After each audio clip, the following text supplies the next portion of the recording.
మహనీయులందరూ తమ రూపాలేనని ముముక్షువులకు సాయి ఈనాటికి నిదర్శనమిస్తున్నారు. మెహర్ బాబా చెప్పినట్లు దత్తస్వామిగా ఆయన మహాత్ములలో సామ్రాట్టు.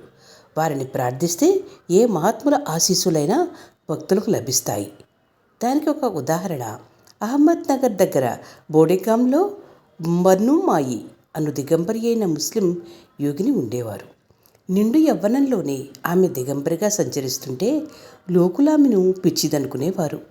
నానా చందోర్కర్ ఒకప్పుడు బాబా అనుమతితో ఆమె దర్శనానికి వెళ్ళాడు. చాలాసేపు ఆమె కనపడలేదు. సాయిని ప్రార్థించిన కొద్దిసేపట్లోనే ఆమె అతని ఎదుటకు వచ్చింది. నాన్న ఆమెకు నమస్కరించి ఆమె పాదాలలోని ముళ్ళు తీశాడు. ఆమె వెంటనే వెళ్ళిపోయింది.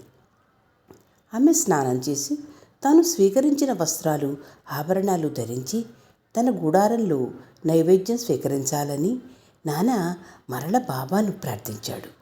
కొద్దిసేపట్లో ఆమె మళ్ళీ వచ్చి అలానే చేసింది. మరుసటి ఉదయం ఆమె దర్శనం కోసం బాబాను ప్రార్థిస్తే ఆమె మూడోసారి దర్శనమిచ్చింది. సాయి దయ వలన అతడెట్టి మనోవికారము చెందక ఆమెకు నమస్కరించి సెలవు తీసుకున్నాడు.